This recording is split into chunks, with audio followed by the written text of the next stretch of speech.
Here's an AMI This Week shortcut with Alex Smyth. Welcome to Animal Class. It is said that the Eurasian eagle owl has night vision that's equivalent to 10 times that of the average human. Is it true? I'm about to find out. I'm at the Toronto Zoo, where I'm joined by zookeeper Brendan Bonner, and you have a very special guest with you. Can you please tell me a bit about him? Yes, we do. So this here is Sheldon. And Sheldon is a Eurasian eagle owl. So this is actually one of the largest owl species in the world. He's about 6 years old. He's been with us here at the Toronto Zoo now for about the last 3 years. You might have seen him out and about sitting on our glove, just as I'm holding him here. Or if you were at our zoo in the last few years, you might have seen him actually out in our Eurasia section right next to our Steller sea eagles.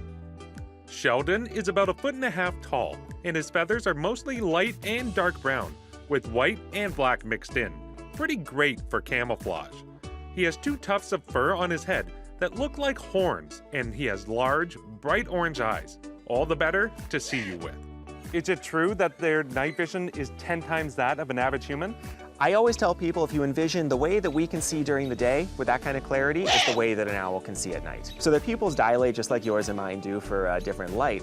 But what an owl has that's unique, they have muscles that control those pupils. So it's not just involuntary like you and me. They actually can control how much light they let in those eyes. And I'm sure that's all for the sake of hunting. So how good of a predator are these owls? They are top predators. They are incredibly successful no matter what part of the world you find them in. They actually rely more on their hearing though for hunting.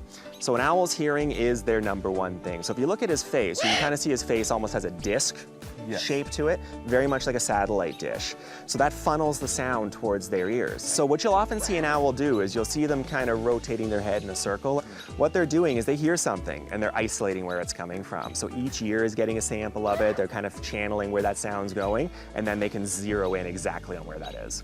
What would they eat in the wild? So typically all kinds of small mammals. They can actually prey on fairly large items. So for example, the great horned owls we have here in Ontario regularly eat skunks. Fairly large prey item. They lack a sense of smell, so it doesn't bother them at all. But owls are incredibly strong, so they'll go after whatever they can get their talons on, but usually things of the size of like mice and rats. Now you mentioned the talons. Is that the most lethal part of the owl, or is it the beak?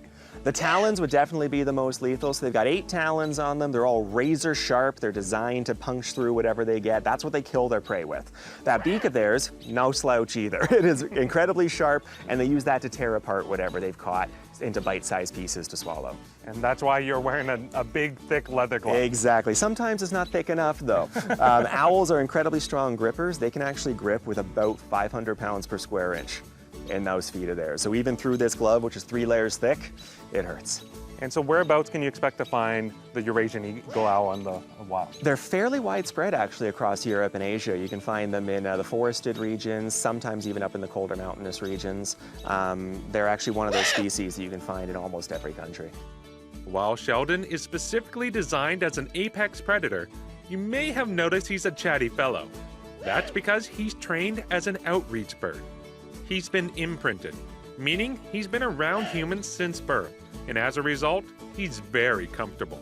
As far as he's concerned, we're all owls. Yeah. So he's just kind of saying hi to all the owls here. But that's a side effect you get of imprinted birds is they're just very chatty because they see all these other birds around as far as they're concerned. I'm not sure Sheldon sees me as an owl, though. It was a good day today. You hear the birds?